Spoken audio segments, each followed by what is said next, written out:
Юбилейный 65-й по счету театральный сезон Государственный театр оперы и балета Коми открывает всероссийской премьерой. Столичная публика увидит «Русалочку», балет-фантазию современного финского композитора Туомаса Кантилинена.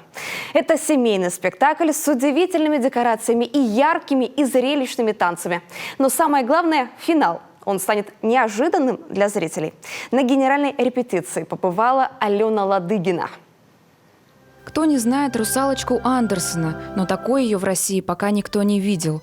Новый балет – не традиционная сказка, а интерпретация главного балетмейстера театра оперы и балета. Любовь, волшебство, драма – все это будет в новой постановке Коми «Русалочки».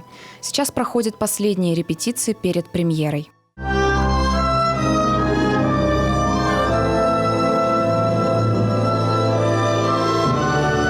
В «Русалочке» занята вся балетная труппа и воспитанники детской балетной студии при театре, а еще учащиеся и студенты гимназии искусств. В главных партиях в разные дни выступят опытные мастера сцены и молодые солисты балета – Наталья Супрун, Анастасия Лебедик, Валерия Закаинова, Роман Миронов и Ренат Бикмухаметов. Приехал на премьеру и финский композитор Туомас Кантилинен. Он известен музыкой для кинофильмов и концертных программ во многих странах мира, отмечен многими престижными наградами. Премьеру в столице Коми ждет с нетерпением. Я очень удивлен и в то же время очень обрадован тем, что я здесь чувствую финно-угорское родство. Здесь в Коми могу говорить на финском. Когда я слушаю, что обо мне говорят здесь, это приятно. Обычно так говорят о композиторах, которые уже ушли от нас. Мне многое что есть сказать, но сначала в ответ я хотел бы сказать, что мистера Дмитриева давно знаю, и это было его предложение сделать «Русалочку» в Коми. Написанные Кантилиненом балеты «Русалочка» и «Снежная королева» с успехом идут на сцене Финского национального оперного театра.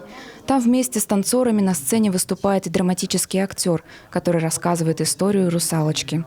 Но хореограф-постановщик Андрей Меркурьев решил следовать традициям русской школы балета. Мы не хотим все рассказывать.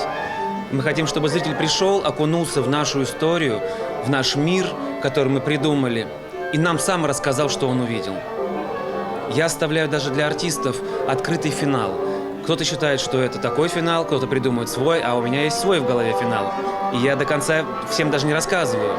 Я только, может быть, солистам говорил о том, что, ребятки, здесь вот именно так я задумал, а не вот так. И они на меня смотрят и говорят: ну вы фантазер. И я говорю: так у нас балет «Фантазия». Вот мы и фантазируем.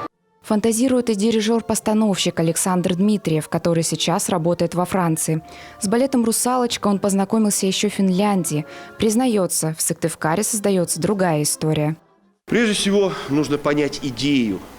Какую идею поставил балетмейстер, хореограф в этом смысле, да? То есть, как он хочет видеть, как чтобы этот балет существовал, какая его мысль основная. И мы постоянно на связи с Андреем Меркурьевым, постоянно спрашиваем что-то такое, дискутируем на эту тему. Касаемо темпов, касаемо много вещей. Конечно, без этого нельзя. Оркестр не может просто салонно исполнять под ногу.